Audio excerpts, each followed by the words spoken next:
Life isn't perfect, and neither are we. Nope. But we know how to face our fears And have some fun. and talk about all the messiest things of life. Like the messiest things. Get connected to yourself, get connected to others, and get connected to the life right in front of you. This is The Connected Life with Justin and Abby. That's me. That's you. And you. Just do it naturally. Right now? Do it. Wait, for real? Yeah. Okay.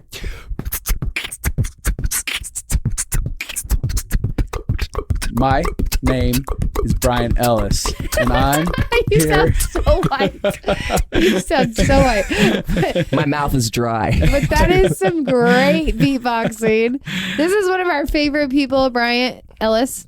I actually, thanks for being here, Brian. Yeah, thanks for having me, Yeah. guys. I will- Super stoked to be here. I don't even need a radio anymore. I just need Bryant. Right. You guys need to listen to some real beatboxers, because I am pathetic compared to these guys who actually train their mouths to do those things. Who actually train their mouth. Could have worded that Wouldn't that differently. be so funny if that's like, what are you doing today? I'm training my mouth. Yeah. I got to go do some mouth exercises. Yeah. So for all of you out there who are wondering who's this beatbox extraordinaire on the Extraordinary. No. No. if you haven't heard him before, we've had Bryant Ellis on before. He is one of the owners of the Adventure Challenge. Yep. And we had a great episode. Everybody loved it. It's a super inspiring episode to listen to how he got inspired with the idea for the company and the journey that they went on. And you guys should listen to it. I also did a podcast with him on dating, which is hysterical. Yes. So much fun to do that episode. Yes. And Bryant, you have the Failed Journal podcast as well. And it's so cool because you take all of your failures And that make you them have, public. and you make them public. And people are terrified of that. I mean, it's the most shameful thing to know how bad you've done in life. I have daily vulnerable hangovers after each, like the So first 10 real. episodes, like after each one, I was like, I'm gonna die. I just can't believe I shared that. I know. You literally just shared on one of your podcasts about losing $1 million. Yeah. Yeah. Yeah. That's vulnerable. That was really vulnerable, especially for people older than me in business. Because it's like, are they going to trust me as a business leader and someone they can Right. trust with money and advice and things like that? So yeah, that was definitely one that was harder to share. But I got great feedback. I feel. Did you? I feel like maybe one or two people messaged me. And it was kind of annoying because they were like, "Oh yeah, well, you know, that's what happens when you do blah blah blah." And I was like, "Okay, sit down." Like, it was only a few people were trying to flex on it, but I think everyone else met me with compassion. Yeah. In that season, so Well, I mean, if you can't meet somebody who lost $1 million with compassion, then you might be heartless. yeah, I think so too. Yeah. That's a rough go for anybody. Also, was, yeah. it's really cool because when you told me that things didn't work out, I never said I told you so. That's true. Brian's like, I had nothing, I got nothing to say to that. I just want to point that out. You're right. Yeah. I've never rubbed that in your face. Except now, publicly. I think went a to lot of publicly people- humiliate you. Yeah, I think a lot of people were like, I could have told you that wasn't the best idea. But here's what I love about you, and we're going to get into being a powerful person and talk a little bit about some of that stuff inside of your life. But one of the things I love about you is you're a risk taker. Yes. And so many people are just terrified and gridlocked in their own sense of lack and poverty and abandonment that they won't actually just step out and live life to the fullest that they could because of that fear that's governing them, believing like, oh, I'll never make it back. Nothing will ever work out again for me. I can't make any mistakes. And I love who you are as a person. You show up powerfully in the sense of just baselining, I'm going to face my fears and do this and let it clean itself up later. Absolutely. All right. So before we get going too far into this conversation here with Bryant, I actually just want to interrupt for 1 second and just a friendly reminder. Coming up is our 100th episode live extravaganza where we're going to go on live and record, and all of you who are out there as Connected Life family get to come and join us in that experience and get to ask questions centered around connecting to yourself, others, and God. And during this live experience, November 21st, There's going to be cash, gifts, and prizes, thousands of dollars worth of stuff that we're giving away. That's going to be really, really cool. And if you want to learn more about that, go to justinandabby.com/100. That's justinandabby.com/100. And you guys can partake in it, sign up so that you can be part of a big event for us. We're super excited. Now, Abby, I can see your face is like, I want to say something. So jump in. Go ahead. It's your turn. Go. Okay. Also, I just love the concept of your podcast. So can you explain your love of failure? Yeah. So how good you are at failing. Failing is my favorite. Most of my life, I've seen failure as a coach, mentor, and guide rather than something that holds us back from success. One thing that I say is failure is not the opposite of success, but a prerequisite. Yeah. So it's actually needed in order to achieve success. Absolutely. And if you're achieving success without failure, you're not achieving the highest level of success that you could be achieving. Yeah, because you're not failure, risking enough. exactly. Failure is like our breaking point. It's like working out. You know, if you're not benching to failure, you're not actually killing your muscles enough to where you can grow it the most. That was very well articulated for all you bodybuilders out there. Screw you butchered that for us. No, but yeah, I feel like if you're not feeling, you're actually not showing up bold enough to be as successful as you could be. I love that. And because of that, you share about your failures openly, and it really does break. I listen to the podcast on a regular basis, because even though this is like my message and my life jam, the concept of loving yourself unconditionally and not having it be about your performance, I find that we live in a world where people spend way more energy trying to avoid failure than actually going after the goal they want to get to. Absolutely. Yeah. Yep. I really thought For sure. you looked like you had something to say. I thought I did, but then I didn't, so I changed my mind just to nod and answer absolutely instead of saying something. So. That's great. Okay, that's good. All right, so we are going to actually not be talking about failure today, although it's a wonderful subject. Feel free to fail, people. But just fail forward, learn from it. That's kind of your motto, right? It's not a failure if what? It's not a failure if you tried your hardest. Oh, is that true? No, that's not my motto, but you started off as if it was my motto, and I felt like I had to finish the line. So, what are your failures mottos? What are well, you? I think failure is not the opposite of success, but a prerequisite is your big the big one. Yeah. But I think the biggest thing for me is being able to identify if this is actually a failure or if this was me comparing myself to somebody else's journey and not hitting their mark and then calling it a failure because it didn't look the way I thought. So I feel a lot less now when I'm not comparing myself to other people. But there are actual failures, like you get up to do open mic and you forget the line of your song. That's a failure. On anybody's level, that's a failure. You know, you train really hard for a boxing match and you get knocked out. That's you failed. So there are failures like that, but those all are setting us up to learn and grow rather than proving and giving us evidence that we can never achieve what we want to actually get. I like that. So you're saying like some failure is just in our mind because of our expectations that we should be like other people. Yeah. And then some of it is really legitimate, but it doesn't have to define us. We I like the way you articulate that. Well, I'm just really just saying it was that. really good. Yeah. Can you be in my life? Podcast. Yeah, you should do a podcast. Can you follow me around the office and just re-articulate the words I say to people? Because I'll get in front of my employees and be like, that bad, dude, good, this one. What he's saying is that is really artistic, but not quite what he's looking for. Okay, we didn't actually bring him on to talk about failure, but I feel inspired that we should do one just on failure. Failure talks are fun. Yeah. Failure talks.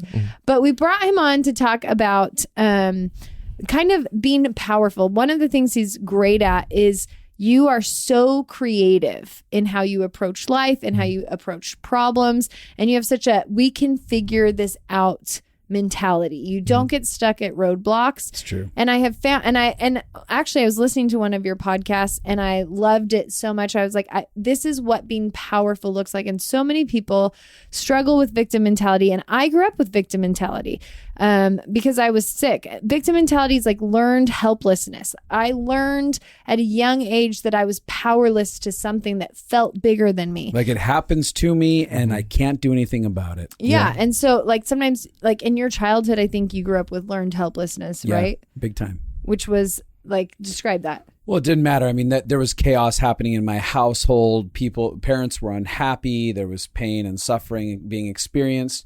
And no matter what I did to try and get that to adjust, no matter how good I was, how good of grades I got, I couldn't please the environment and change the environment to make it happy, to make it restful, to change my future. So at some point, you begin to learn the idea or learn the belief system that nothing that I do will ever affect the circumstances set before me. Yeah. So I might as well give up and just accept what is. Yeah.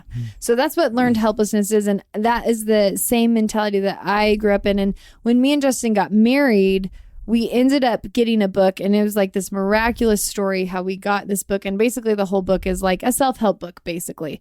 All self-help books are like, be powerful. Like they all kind of have the same theme, which is like, quit making excuses, be powerful. You have options, find the options.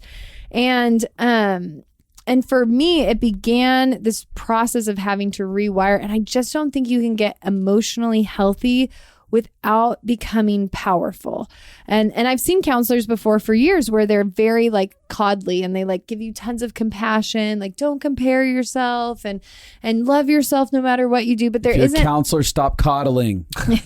But there isn't like, okay, now what are you going to do about it? Like what, now go do something with your life. Now go make another choice. Here's another option that you have. What are the options that you have? You feel like you can't do anything. Like, I mean, even to when my dad and mom got divorced and suddenly I was put legally in charge of my mom's life, I immediately felt that powerlessness, that victim mentality. Like I don't have any options. I have to, and then having people around me with powerful mindsets that are like, okay, well, how could you do this? You have these 4 options here. You don't see them because of your emotions, but you actually have other options. And so I wanted to, because it has been so liberating, like you can change your beliefs, you can change your choices. There's always a choice you have. Most people, like they'll be like, well, my boss won't let me, blah, blah, blah. And then they just stop there. And there's always another way around the mountain. It just may take a little bit of creativity. And you are so good at that's why we brought you on. Thank you. I will add this before you jump into it. You know, a lot of people know that there's other options, but they're not sitting in an awareness of those options because those options don't feel good to them. Totally. So there's a level of sacrifice involved or a price that you're going to have to pay to take another option. And they're like, no, I don't want to do that. And sometimes that other option is simply having to face our fears. Yeah. And so they take an account of everything and they go, oh, there's no other options. No, there's no other options that you like or that you want to pay a price for or that you want to have to face the fear that comes with that. But there's plenty of options. Like a good one would be when Justin and I met, he was in a job that he didn't like. But he literally didn't. He was like, I can't get out. I will say this. Legit sat. Back when we both had powerlessness. Back when I had extreme powerlessness, I would be sitting in my office and I'd be looking out the back window and there was this tree. And I would ask myself pretty often, I wonder how much weight that tree branch can hold. Oh, no. It was that dark. I love how you're laughing and me and Bryant were both like, oh. Well, I'm well past it. I guess. I remember I went out at one point and I grabbed it. I jumped up and grabbed it to see if it could hold my body weight. And I was like, Justin, this is so traumatizing. It is. But that's how deeply ingrained the powerlessness was, because I thought if I walk away from this job, there is no other job out there. There are no other opportunities. Everything will fall apart for me. So right. I have. So when obviously there's plenty of options. You quit a job, you can always get another job. But I can't tell you how many people I've counseled that they have a job they don't like, but there's no they have no other thoughts on it. Yeah. I mean, jobs are tricky, and what's really interesting when you're talking about that job thing is, I've had over 35 different jobs. That's so Wow. crazy. in my life. Wait, can you just tell your age for the listeners? I'm 27. You've had more jobs than years on the planet. Yeah. And part of the reason is if I don't like something, I just quit. Yeah. In a job world, not everything. Obviously, Yeah. there's follow through, stick through. I don't quit everything. Totally. Just like, wow. Everyone's like, like, what a whoa. real stand-up guy. How do you have a failure thing? I know. No, but for jobs, it's like, if I don't like this, why would I stay here? Because I can Yes. go do anything I want to do. I only have so many years of my life to live. Exactly. What am I going to do with it? But with one job in particular, I remember telling the Lord, I was like, God, I'm sick of working these crappy jobs that barely make ends meet. I said, if you don't want me to go to college, you need to give me a job that pays me like a college degree would. Yeah. A week later, I got hired to train as a skyscraper inspector. Which is so random. Yeah, this was typically for engineers to do. Yeah. But they hired me as an intern, and I ended up making like $150 an hour doing this job. Amazing. Yeah. And I was 21 at the Yeah. time. So Unbelievable. yeah, it was crazy. I was making more money than I had ever made in my life. Yeah. It was the easiest job in my life. Yeah. And it was the most flexible. I could travel anywhere in the world. I could do anything. And I was like, I cannot imagine if I ever lose this job. Because at the time I was Because wanting... it was the best you'd ever had. Exactly. It was everything. And I remember that being a fear that constantly came up. I was like, I cannot lose this job. God, I cannot lose this job. If I want to pursue acting and art and all these things, I cannot lose this job. And then I lost the job. I got fired. Which, by the way, got fired for being very ingenuitive. Entrepreneurial. Yeah, I got fired for, well, yeah, you could say that. Yeah, I got fired because, I was having other people help me fill out the reports and paying them less than I was getting paid. I created a whole company around You were what was supposed to be me. smart. I was being an Around my entrepreneur. job. You're being an I was entrepreneur. being an entrepreneur, yeah. But, the board didn't see it that way. They thought it was not very great, and so they fired my Right. ass, yeah. But I actually remember thinking, if I get fired from this job, I'm screwed. There's no hope. Like, I remember thinking that. I remember putting so much trust and hope in this job. Even though I didn't really love the Yes. job, I loved the freedom and money it provided. Right. I thought, I will never recover if I lose this thing. You probably thought it was the best that there is, too. Absolutely. And all of my friends were jealous of the job. Everybody was trying to figure out a way to get this job. It was so great. And then to lose it, go from like the more wealthy friend in the group Yes. to now the broke friend in the group was so hard. And if I wouldn't have lost that job, I would never have created the Adventure Challenge. Which, by the way, makes more than $150 an hour. Yes. It's a multi-million-dollar company now. So, but but I would have never created it because I would have gotten stuck in that level of comfort. And now that level of comfort was making like $8,000 a month, which is for a 21-year-old a great amount of money. It's an immense amount of money But for a kid that age. a penny compared to what did happen since I lost it. Yes. So yeah, but jobs are really tricky like that. Like you can get just like sucked in. It can become codependent with it, and you think like, I can't leave because what else is there going to be? And it's like there's so much out there. Yeah, and there's this thing of either the opportunity doesn't exist or my capacity You're saying the doesn't. belief Yeah, the belief that you have. Either the opportunity doesn't exist or I don't have the capacity. Totally. Yeah. And there's such a huge lie inside of it. Mm-hmm. What are the beliefs that you did you Well, I was going to add this too. Like at that age, it'd be very easy to believe I don't have the capacity to make $150 an hour. in another way? Oh, not at all. Yeah, it was impossible. Right. In my head. Yeah. And so these big lies that govern us are the things that are so keeping us so trapped inside of this powerlessness. limited. And we have to begin to look at our belief systems and go, what is my belief system that is keeping me so victimized to the life right in front of me? Yeah. What would you say now are some of the beliefs, the positive ones that govern you from all that you've walked through up till now about like jobs and limiting beliefs? I have a strong belief that I can do whatever I want. Yeah. Yeah, It just depends on how much energy I'm willing to put out for it. it's great. Parents are telling their kids all the time, you can be whatever you want. You can do anything. And to an extent that's true, but to an extent it's not. It's like, you work 40 hours a week doing the same old thing. You're not going to build this company, Totally. like there's all of these, like you could achieve anything you want, but there are guidelines for that. There are actually, there's sacrifices you have to make. There's a cost for it. So I think knowing that helps me from feeling hopeless in situations like that, because it's like, I know that I could create a multi-million-dollar company if I put in the work, if I do the right things. And so it's easy not to fall victim to that in my head. Does that answer your question? Yeah, that's great. Okay. You are around a lot of entrepreneurs Mm-hmm. who sometimes have victim mentality and sometimes have a powerful mindset. So can you tell us about the difference that you've seen? I would say if you cannot figure out on how to have a powerful mindset, you should not be an entrepreneur, because entrepreneurship is just finding ways around obstacles. It's overcoming obstacles. That's the whole thing. It's putting out fires. It's finding strategic ways around blocks and obstacles. You know what I'm saying? So for me, when people... The whole job is basically... The whole job is that. Being an entrepreneur is problem solving. Yes. So I have people who talk to me who are... I call them wantrepreneurs. Oh, they that's want a good to be word. an entrepreneur. Mm-hmm. I don't know if I don't think I actually coined that term. Oh, okay. I've heard Mark Cuban say it, but I'm pretty sure I remember myself saying it before he did, but whatever. the term wantrepreneur for me is like, you aspire to have the results and benefits of an entrepreneur, but you're not willing to put in the work. Oh, yeah. So it's like a wantrepreneur. Yeah.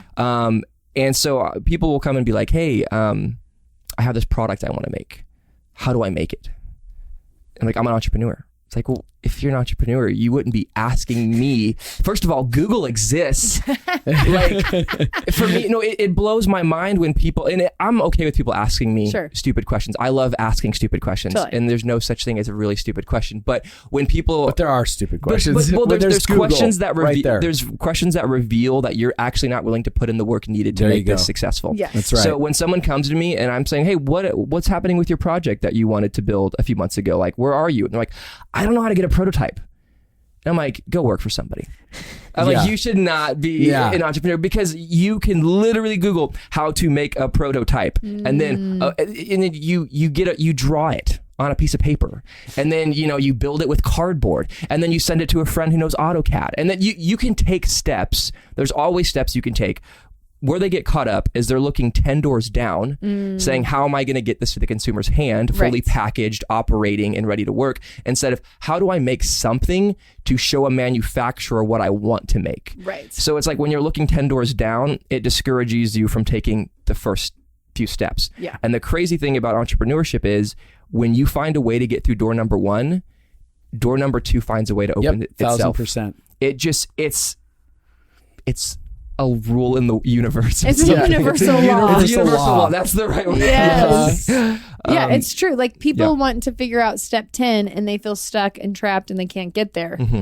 And so talk about a little bit about your story on how you built a prototype and the roadblocks you hit and how you get around it. So with Adventure Challenge, the whole concept is, it's an adventure book filled with ideas, but you can't see what the ideas are because they're covered with a lottery ticket scratcher material. So the dating book is our biggest seller, and basically it's filled with 50 dates. You get with your loved one, you open the book, you pick a genre of date, you pick a square, scratch it off, the date tells you what to do, and then you get a picture of you doing the date, and then put the picture next to the little square. So it's like a photo album, adventure, to-do list, bucket list thing. Yeah. It's awesome. So it's really fun.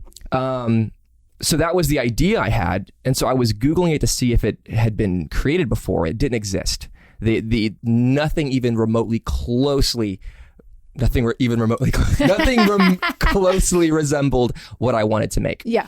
So I just Googled, okay, well, I went to Hobby Lobby and I bought a notebook. I went to Best Buy, I bought a Polaroid camera. I went to Hobby Lobby again, bought a photo album scrapbook thing, and then I cut this film out of that and glued it to the notebook, and then I Googled scratch off material, and they sold it in sheets. So then I ordered that, and I cut it into little squares, and then I stuck it on to the thing. It was a really crappy looking prototype. But in my head, it was, if I can just make it look similar to what I want it to look like, then I can show it to somebody and they can help me get to the next step. They can get vision for it. So I did that, and it took 7 books before I was able to send it to a manufacturer, and they sent me a real product. And it was 4 more of those products before it's the product that people now have in their hands. So it took 11, like 7-8 months. Yeah, that was like 11 different. Is that 11 different books? Yeah. Yes. And to this day, we're still making tweaks to it that we think are fun. But just before we could even sell it, it was like 8 or 9 different prototypes before we got it into someone's hand. And if I was like, well, I don't know how to make a book with a butterfly binding that lays flat with the material under the thing, and I don't know how to, then I would have never done it. But it's like, no, what can I do right now with my resources and my knowledge? Yes. And then I do that. Yes. And then the next door opens up. Like, you're talking to somebody and they're like, I was literally talking to a friend and he was like, oh, I know somebody in China who could make you a real sample. Wow. And it was like, if I didn't have something to show him, he wouldn't have seen that and said, oh, I know who needs to see this to help you. And then when I got that, I was able to show that to my now business partner. This is what I'm making. Do you want to join and be part of the team? And that's how I got Ben. And if I wouldn't have had that partnership would have never happened. So it literally was just like doing exactly what I could do, what was in front of me in each season. What's interesting I want to add is that something else I think that really deters people from being powerful is the lie of instant gratification. Yeah. Like, I would need this to happen instantly. I don't need a bunch of work involved. I don't want to have to go through 11 different prototypes inside of it. I just want to have the idea and I just want it to be in front of me, and instantly I have all the connections and whatever. Good luck. I need to find out who these people are so I can do that.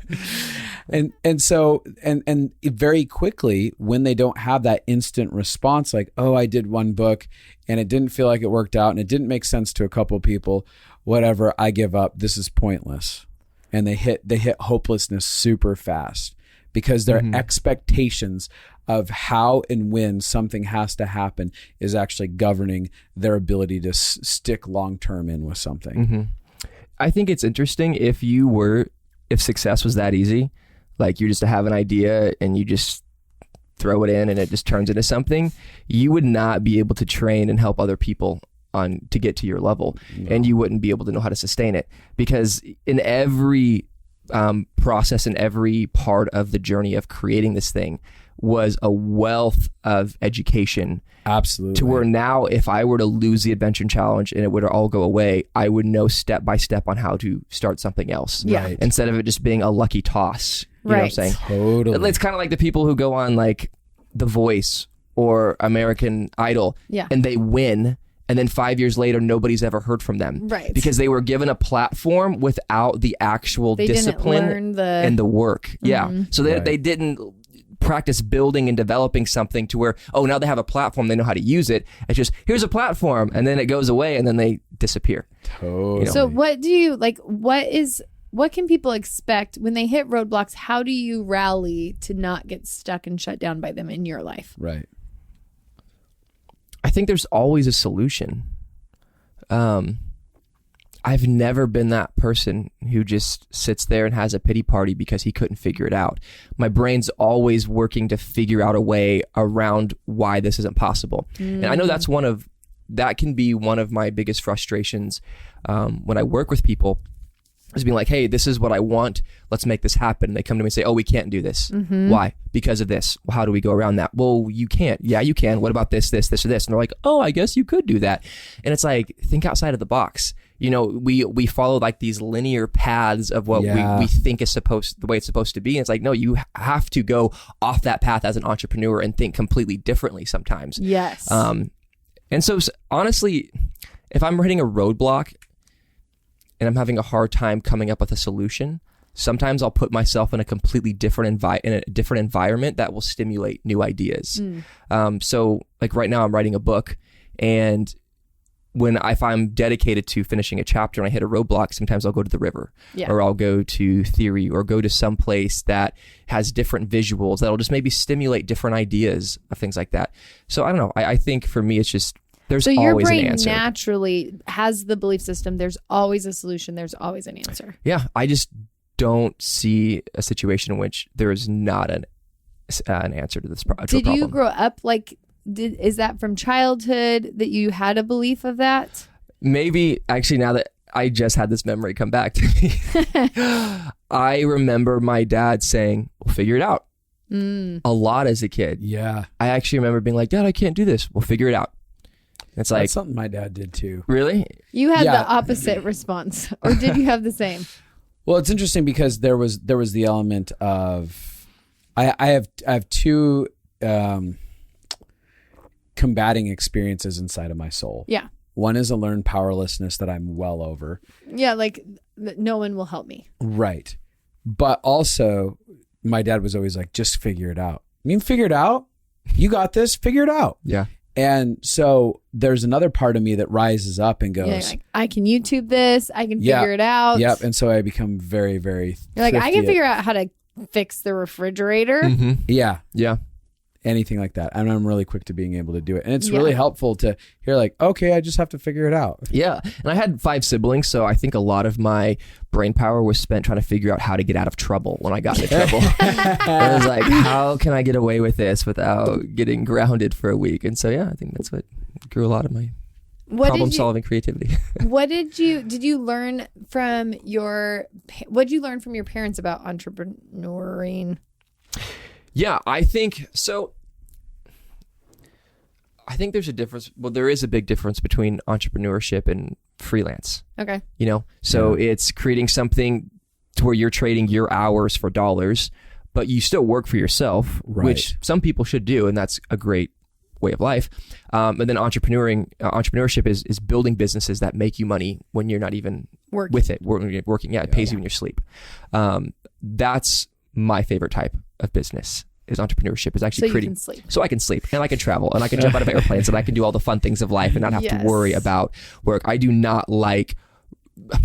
like running businesses. I do not love running companies. You know what I'm saying? Maintenance of it. Yeah, exactly. So even with Adventure Challenge, the dream is to pass it off someday and to keep building other things. I love the process of building. Right. So I think my parents instilled in us a freelance mindset, which was really beneficial, but it was still, you're building something to work for, and you're kind of also a slave to that as long as when you stop working, it stops making you money. But I love they instilled that. They were always like, you need to work for yourself. You need to create something that makes your own money. So like, how can you make money? You want to buy this toy? How are you going to make the money for that? And so me and my brother Trey were always thinking of ways we could create revenue, even to the point where I remember I was like, I can sell. I'm good at selling door to door because I always win the youth group selling competitions. So I was like, what can I sell? So I'm looking around the house and I found a penny and a piece of yarn. So I just took a hammer and nail and started drilling a hole into it. And I stuck a piece of yarn around it, made it into a necklace. Oh my gosh, and went door to door trying to sell the penny. I never sold the penny. Serious, but I went I love That's it. amazing. But that in my mind, I was like, oh, this is a solution to the problem. I take a penny, people wear necklaces, they'll wear my penny necklace, and we do that. And so I started a lawn business when I was 15 and just dragged a lawnmower door to door saying, hey, can I cut your grass? Yeah. And then I hired a buddy to help me do it. And then we started making phone calls and the yellow pages. Hey, my name is Brian. My dad's the pastor of this church. Can I cut your grass? That's amazing. And so they really instilled in us that from a young age that it was like, there's always a solution for you to create finances or to create revenue. You just have to think about it. And so our whole life growing up, I had a pretty unhealthy relationship with money. It was very much the antidote to everything. It was like, you thought if I have money, it'll enough, fix I'll be everything. happy. Exactly. So my mind was always thinking, how can I make money? How can I make money? How can I make money? But the benefit of that was I became really good at learning how to make money. Right. To where I'm like, I know, like when my friends come, they're like, I'm tired of working this job. Within 10 minutes, we can figure out a way for them to make money and quit their job within 3 to 6 months. Like I'm so positive on that. And so that's one of my favorite things about meeting with entrepreneurs is helping them brainstorm solutions to make money, Right. Yeah, I love that. I was thinking about, because one of the things I know is our beliefs really govern our lives. So when you have the belief that you can make money and you can make solutions, the thing is that goes hand in hand is you not running from failure. Because in order to try all of your solutions, like if you're going to be a perfectionist, if you're avoiding failure, then you won't risk this thing that could, because you're not going to go, sorry, if let's say that you have a problem and your solution is a little off the wall, you won't even try that solution if you're afraid of failure. Totally. So the only way to be free and being powerful is the concept of not being afraid of trying and failing. Yeah, I feel like you need to have a good relationship with it. One thing I learned as a kid was if you try something 100 times, you're more than likely going to get it right. Yeah. So I remember thinking, I want to learn to juggle. So I locked myself in a room for 30 minutes and just practiced until I learned it. I knew the muscle memory eventually would kick in, and now I can juggle 4 balls. Like, you can? Oh, I'm really good. Yeah, give me something to juggle sometime. Beatboxing and juggling. Beatboxing, juggling. I can, and then the other thing I learned was spinning a ball on my finger. Oh. And it was like, there were these little things I knew, if I try this enough, eventually my body will figure out how to make it work. And that mindset has stayed with auditioning for acting or starting companies or asking somebody out or going on dates or making friends. You know, it's like, it's all a muscle memory. Yes. Eventually I'm going to get it. So it didn't feel like failure as much as it was just, I wasn't used to it. And as soon as my body became used to it or my mind became used to it, then I would succeed in it. My dad actually had this thing where my dad's very like artsy and crafty and would learn a new hobby every few years.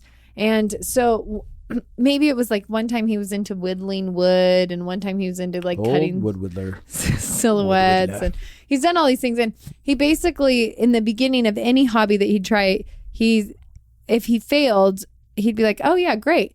Because his theory was, if I do this 100 times, I'm going to probably start getting skills. Yeah. So every time he failed, he just thought, I'm closer to 100. Yeah.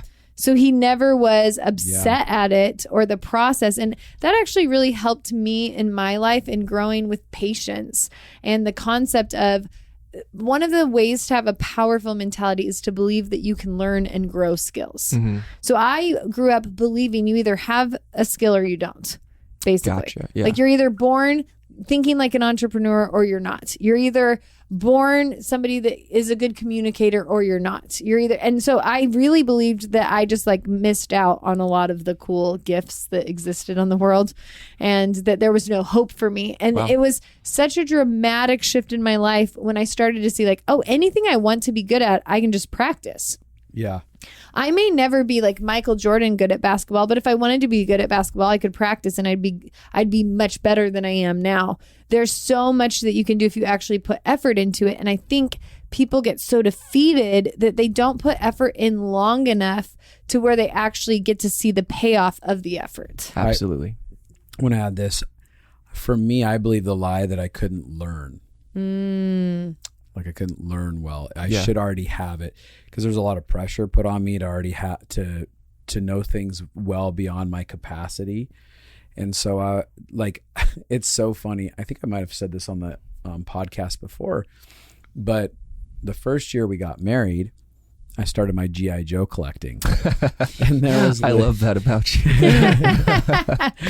And there were legit G.I. Joes that they weren't making that I wanted. Like they weren't making old school characters that I desperately wanted. And so I started looking at customizers' action figures that they had made of the characters I did want. And then I was like, I'm going to email them and ask them like, how did you do this? What paints are you using? And a muscle started growing inside of me for this desire just to get this stupid action figure that I actually wanted. And I wanted to do it well. And I remember the first one I did was so sloppy. It's crap. It was crap. And I was like, yeah, but I want this so bad. I'm willing to try it again. I think that a couple things I learned. One, there has to be a strong desire for something. Yes. I had to be so hungry to have something special to me that I was willing to stick with it. And then the other element again was, as I was doing it, I realized like, oh, I could learn how to do anything. And I had this, my grandfather, to add this to, my grandfather was a welder and a builder, and my dad was a builder and an electrician. And they had these capacity with their hands. And I knew that I could create visually. And that's why I went into the film industry. I'm like, I have an imagery. I'm going to tell you guys what I want, but I don't think I'm good with my hands. I don't think I can learn this skill. I'm just broken here. And that's, again, one of the lies that people believe is that somehow they're inherently broken or they didn't come equipped with something. And because I was expected to already know stuff, I didn't know that I could just learn stuff. Even though I was learning, I didn't have the mindset for learning. Yeah. And so after I got to the point where I was in the top 10% of customizers, I'm like, I learned. I can teach myself anything. Oh my gosh, I can teach myself anything. Yeah. The information is available, and the human mind has the capacity to do anything. And that was aha for me. And then that opened up the playing field for me to do literally anything I want now. Absolutely. Yeah. The mindset is all we're talking about. What you believe, you will make your actions towards. And so if you believe that you just can't, you won't. Yeah. Would you tell us some of the excuses that you've heard in business, either from employees or from friends or people around you, and like your response to excuses? I think every excuse that I hear kind of goes back to somebody being afraid to fail. And I'll say that because people will say, I don't know the right people, I don't have the right connections, or I don't have the right capital. And you can do so much with the resources you have. An example, artists, like singers, they all want to release an EP. They all want to release an album or a single. Yeah. It's like, well, why aren't you releasing your single? Well, it costs like $1,500 per song in the studio. So yeah, but you could record on your iPhone, edit it on GarageBand, and have it up on Spotify in 2 days. Well, but that's not the excellence. But it's like, okay, well, your level of excellence is beyond your means right now. Right. And so you're going to be a victim as an artist for the rest of your freaking life if you're just like, well, I don't have enough money to do this. And so, or they're not ready to perform a song. It's like, okay, what if right now I gave you $1,500 and said, tomorrow meet me in the studio and you're going to sing for me? Right. Well, I need to write the song. So you haven't even walked through doors 1, 2, and 3, and you're wondering how to get money for a freaking EP right now. Yes. And then you're starting a GoFundMe. Why would I give you my money when you're not even prepared for this? Yes. So, but it's like people don't want to seem unprofessional. They don't want to seem like an amateur. So, in their minds, that's failing. It's seeming like an amateur. So I think a lot of that just goes back to the fear of that, the fear of looking inexperienced, or the fear of looking like a noob. Spoiler alert. You have to look like a noob. Yes. And you have to be okay with looking ignorant or looking amateur, because that is something that's so beautiful in the process of growing, to where you can even look back and say, I remember when I went to my first audition and I sounded like an idiot, or I stumbled over my words, or I couldn't connect with the character and just stared at the director blankly. And now I can get on camera and I feel so free and alive. And or even just like starting a podcast. Everyone wants to start a podcast, but they don't realize they could literally record it on their phone and put it out there. And people aren't going to be like, well, I was going to listen to what you had to say, but then when I heard an echo in the background, thought, screw it. Like, it's like, and in the journey of that, you learn so much and you develop yourself as an artist to when you can have a $10,000 podcast setup. You're on your game. You know, you're ready to go and you're killing it. Or when you get the 10 grand to do your EP, you're killing it. You're at the top of your game. You already have the songs written. You're already used to performing them in front of people. Like, you're there. You're there. And as entrepreneurs, why would I trust you with $50,000, $100,000 in this startup when you haven't even taken your $100 and tried to make a prototype of this product? Right. Like, why would I trust you with my money? And so it feels like all of the excuses I hear, or roadblocks, is people being like, I just don't want to fail. I don't want to look like an idiot. I don't want to look, amateur or ignorant. Yes. Which really is a lack of humility. Yeah, that's true. Like, because pride is the idea that I need to prove something. I need to be something. That's good. And so really the humble heart steps in and goes, hey, I don't have all the answers, but I'm willing to put in the work and discover the answers along the way. That humble heart doesn't take some form of an identity assessment out of, like you said, the failure. It's like, I don't know, maybe I look stupid to people. I don't care. Maybe I don't look professional to people. I'm doing the best I know how, and I'm coming alive in the midst of it. And that's another element of it. There's oftentimes an end result for people that they want to achieve that end result rather than just being part of the process and coming alive to the process in front of them. And that's part of becoming empowered, is where we become delighted with the process right in front of us. Yeah. We go, I don't know everything. I don't know how to do it all, but I'm having fun really right now just putting together this book and finding some pictures and 100%. Figuring out how to do this. And this is really fun to me, and I don't know where it's going to go. And my ego's not in it anyways. I just know I have a dream inside of me, and this is fun. Yeah. That's good. You have a story of trying to help somebody who wanted to become a singer create a cleaning business. Do you remember that story? I do remember that story. Will you tell it? Yeah. So I had this friend, and she was like, yeah, I really want to, same thing, want to release an EP, want to make music. And she just was pretty discontent. Is that a word? Discontent? Yeah. Incontent? No, discontent. You're right. She's pretty, sometimes I get it right. None of the contents. She had no contentment in what she was currently doing.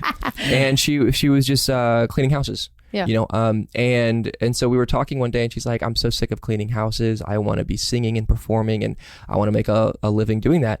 And I was like, okay, well, what do you need to do to make an EP? And she's like, well, I need $10,000. It's like, okay, so how much are you making now? What are your bills? So we started going through her budget, trying to see if she could put money aside to start saving for it. Because she had some songs written, but she just didn't have the means to record. And I said, okay, well, right now you're cleaning. What if you started a cleaning company? What if you went and got 3 clients, started cleaning them yourself? You're going to be making like twice as much as you will be working for an employer making $15 an hour cleaning. Right. So what if you charge $30 an hour and you clean these 3 houses, and then after you get 5, you hire an employee to come and you pay them $15 an hour to clean the houses, and you're getting $15 an hour for just managing the employee who's cleaning these 5 houses. Right. And then what if you hire somebody else to get more clients and you pay them $5 for every client they get continually? You then pay someone at $15 an hour, and now you're making $10 an hour still from all these clients that these people are getting for you, and this person is cleaning for you. And now a year from now, you're not doing any of the work. You can hire a manager to manage the people making you money, and you're making $5,000 a month doing nothing but watching what you build. And now that $5,000 a month, you can go perform, sing, make music. You have a little extra money to make your EP. Right. You can do all these things. And whether or not you become famous is irrelevant because you have enough money to go do your art. Yes. And she goes, I don't want to be a cleaning business owner. She's like, I don't want to own a cleaning company. And I'm like, oh, so it's below you to own a cleaning company, but you'll be the cleaning lady who gets paid less? And she never did that. And I told her, I said, I will meet with you next week and create a business plan to get this off the ground. Right. And she's like, nah, I don't want to. Totally. Oh, that drives me insane. It drives me insane. I want to scream and throw somebody out a window when they do that. Because I'm like, my gosh. No, you wanted everything conveniently. Yeah. You wanted everything super convenient, handed to you just the way you want it. You don't want to pay a price for it.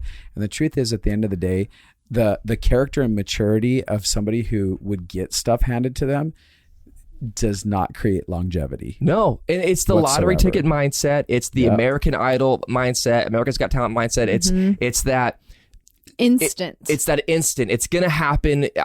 Mr. Hollywood's gonna call me and ask me in Michael Bay's new film if I just pray hard enough or wish hard enough or put goodwill into the universe hard enough. And it's just like, it's not, you're not that special. Like nobody's gonna call you straight out of the blue. And so, yeah, that's really frustrating for me. As a side note, do you know, Harrison Ford, when he was asked, because he'd gone out to Hollywood. Do you remember this story? I don't know if it's the same story, but I'm...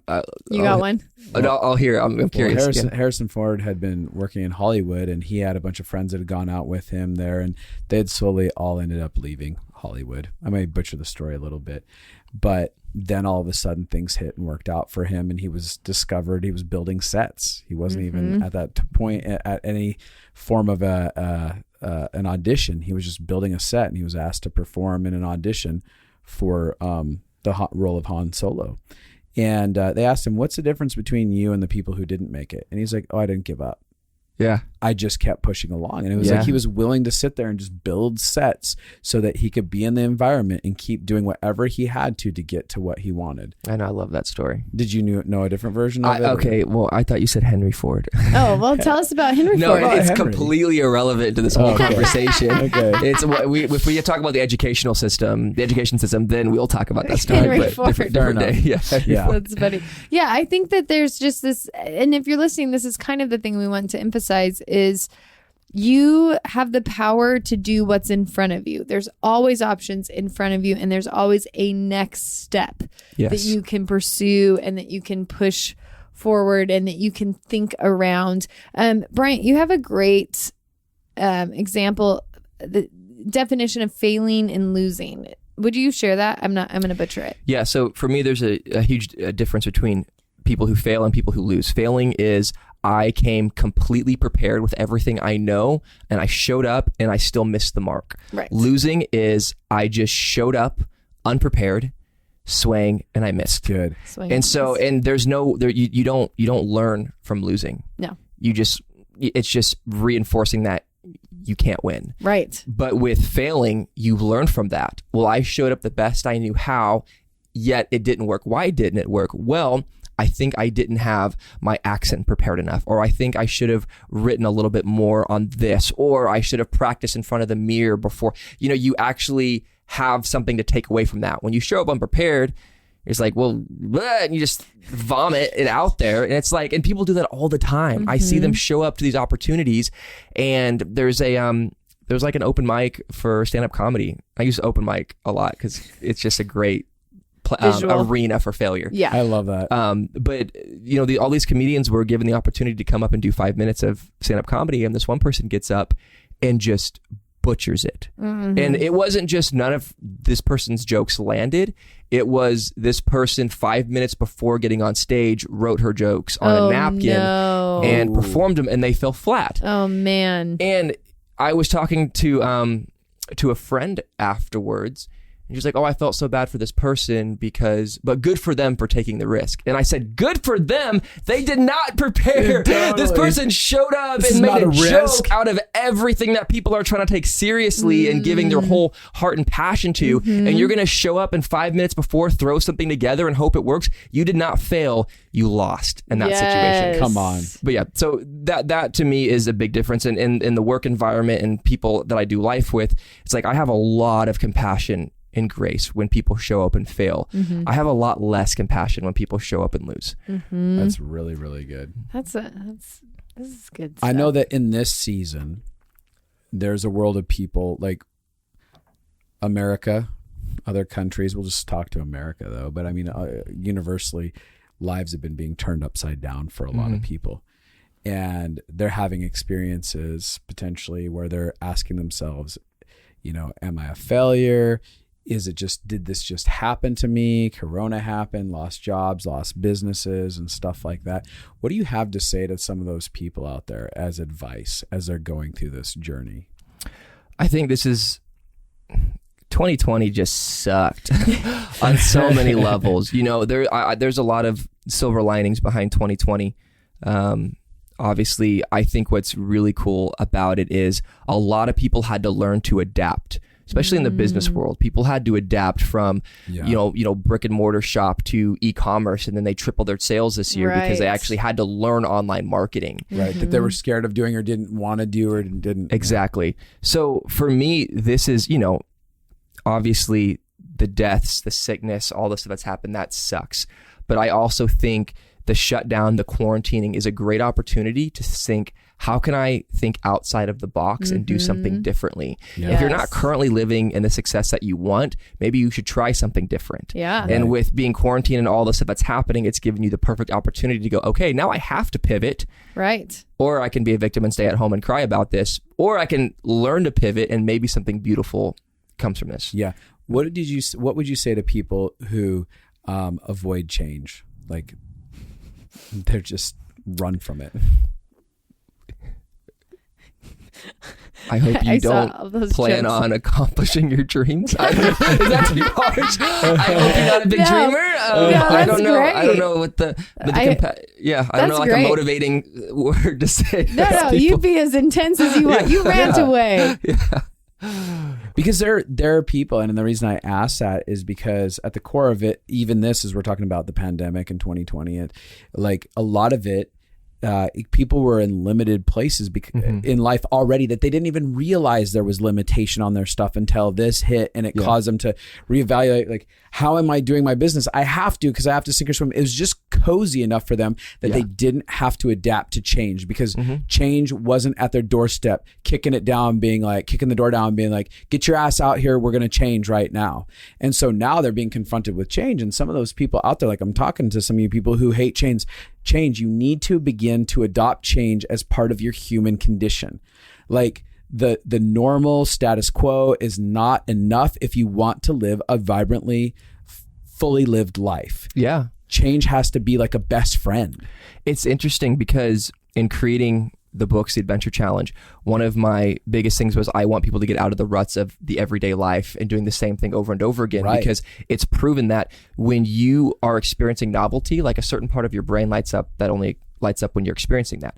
So, and if you define novelty, something new, unique, something you haven't done before. Yeah. And so, if you are planning on living just a really chill, plateaued life, then don't mix it up. But if you're actually wanting to see your dreams happen, to go after greatness, to go after these things in your dream bucket list, you have to be really comfortable with new. You have to be really comfortable with unfamiliarity. You have to be really comfortable with discomfort. Uncomfortable with discomfort. Yes. You got to get familiar with discomfort. Intimate with it. So very intimate. What are the if you described like your relationship with those things, like with change, what would you describe? Like, how do you feel about change and pivoting and discomfort? Like, what are the mindsets around that have helped you embrace that? Well, what's the alternative? Like, we get to make a series of choices in our life. It's like, I saw a quote the other day. It's uncomfortable to be broke. It's also uncomfortable to be rich. Like, each carries its own problem. So you get to choose which type of discomfort you want. That's right. So it's like, do I want to embrace discomfort in this season to grow, or do I want to not embrace it and then just be uncomfortable the rest of my life? Yes. So I think it's because I'm making a powerful choice to choose what type of life I want to live, and so I'm really choosing good. the type of discomfort that I'm going to go through in order to achieve it. Oh my gosh, Bryant, boom. That is it. Mic drop. That is. It's arrogant if I drop the mic right after I say that. No, that was, that's literally, this is literally what we teach. You won't change until the pain of the discomfort to change is less than the pain of staying the same for forever. Totally. You have to actually transform your life. And this is why we made our course, Living Fully Alive, because it took us, we spent years breaking the victim mentality, learning how to have a powerful mindset, learning how our beliefs affect us and how they drive our lives, learning how to recognize the subconscious beliefs that we have from our childhoods, from our history, the things that we're repeating that we don't need to be repeating, and going over like helping you get leverage so that you can face the discomfort that you've been avoiding so you can get to the other side for the breakthrough that you're actually wanting. So, but basically everything we talked about in this podcast, we did a whole course where you can do a deep dive in learning yourself and learning how to transform and change your life, so that some of you are listening out there and you're like, I remember listening to people like you, Bryant, when I was younger. And because I had such a victim mentality, I was like, I'm just not one of those people that is going to be able to accomplish things. Yeah. I'm just not one of those people that will ever be powerful and like running things on my own, because I'm not a type A personality, or I'm not super driven. Like I made a lot of disclaimers. But when I learned just how to be powerful and how to connect to me and remove my limiting beliefs, it's like a whole new version of me showed up.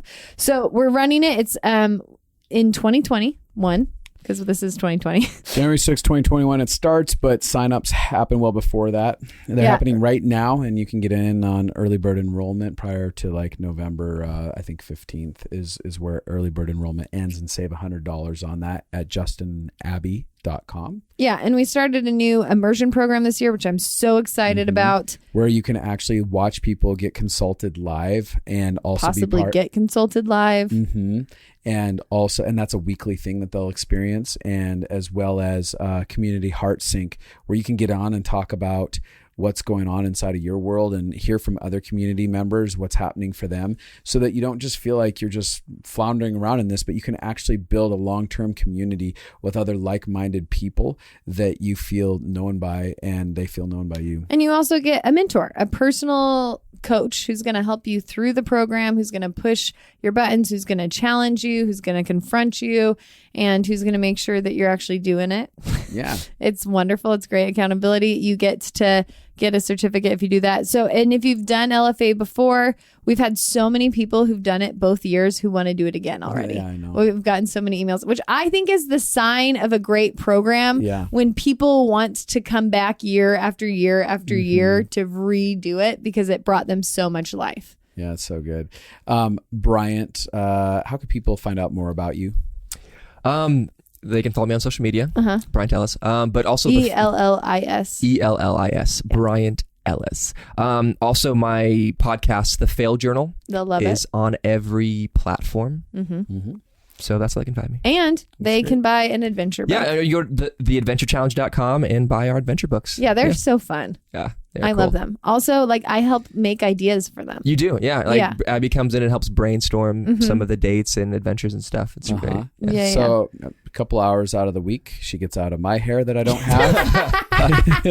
He's like, please leave me alone. Go bother them for a while. To my hair that I don't have. Yeah, neither of you have hair for me We're to be going in. to start a podcast called Two Bald Bros. And just talk about Two bald bros in a tub. And we're Two gonna, bald bros, yes. A giant tub. And we're going to that'd be jump so in it fun. together. Yeah. We're going to talk about all things manly. I All love it. things man. All right, Bryant, you are so much fun. Thanks for having me, guys. I love being here. I love when there's people that I am trying to absorb their beliefs while I listen to them talk.